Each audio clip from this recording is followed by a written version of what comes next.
계속적으로 글로벌 기업들이 여기에 힘을 싣고 있고 많은 뉴스 플로우가 긍정적으로 나올 가능성이 상당히 높아 보인다라고 생각을 하고 있어요. 지난주 같은 경우에는 이런 부분이 삼성에서 나왔다면 이번 주는 엔비디아에서 이런 쪽이 나올 가능성이 상당히 높아 보인다라고 저는 생각을 하고 있는데요. 사실 21일부터 24일까지 GTC 관련돼서 엔비디아가 행사를 개최를 하게 되고 22일 날은 인베스터 데이가 이제 개최가 되게 되어 있습니다.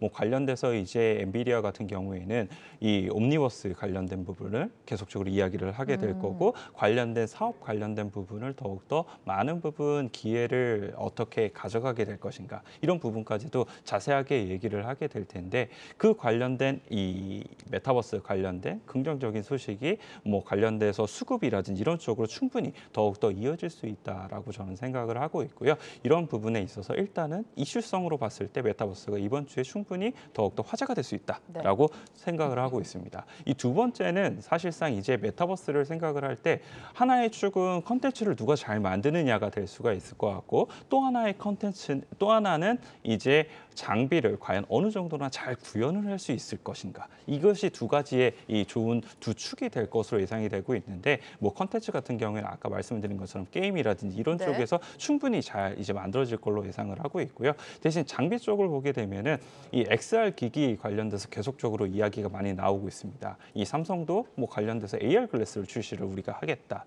그리고 애플 같은 경우에도 비록 조금은 늦춰지는 부분이 있기는 했습니다만 적어도 내년도까지는 이제 VR 기기를 우리가 출시를 하겠다라고 얘기를 하고 있는데 이런 부분 관련돼서 이 코세스 같은 경우에는 삼성도 한 손을 잡고 있고 그리고 애플도 한 손을 잡고 있다는 점에서 상당히 이 주목을 해봐야 되지 않을까 이렇게 생각을 해볼 수 있는 것 같습니다.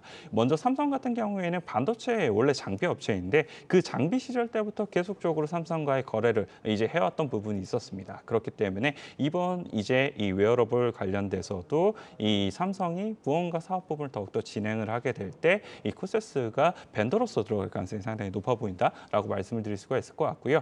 애플 같은 경우에는 사실 이 코세스가 레이저 커팅기를 애플 쪽에 납품을 하고 있어요. 에어팟 쪽으로 이제 하고 있는데 이 회사하고 이야기를 하다 보면은 이제 에어팟에 국한이 된 것이 아니라 이제 아이폰 쪽으로 그 행보를 넓히게 되고 그리고 추가적으로 웨어러블 기기 중 하나인 XR 기기 쪽으로도 이제 이 보폭을 넓히고자 이제 노력을 하고 있습니다. 그래서 이런 점을 생각을 해봤을 때 양사가 사실상 둘 다 할 걸로 예상이 되고 있기는 하지만 이 둘 중에 하나가 먼저 되었을 경우에도 코세스가 이런 부분에서 분명히 수혜를 받을 수 있는 부분은 많아진다라고 보시면 될 것 같고요. 그러한 관점에서 XR 기기 쪽에 이야기가 나오게 됐을 때는 코세스를 빼놓고 이야기할 수 없지 않을까 이렇게 생각을 하고 있습니다.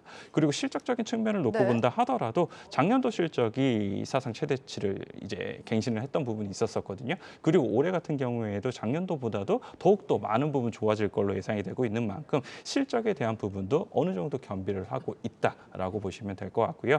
목표가는 일단은 전 고점 부근이 16,000에서 17,000원 사이에서 계속적으로 맞고 떨어졌어요. 그렇기 때문에 이번에도 일단은 목표가는 16,000원을 제시를 해드리고 그때 상황을 보면서 뭐 추가적으로 업을 시켜드리든지 아니면은 뭐 비중 축소를 하든지 그건 말씀을 드리도록 하고요. 일단 손절가는 11,000원 제시해드리도록 하겠습니다.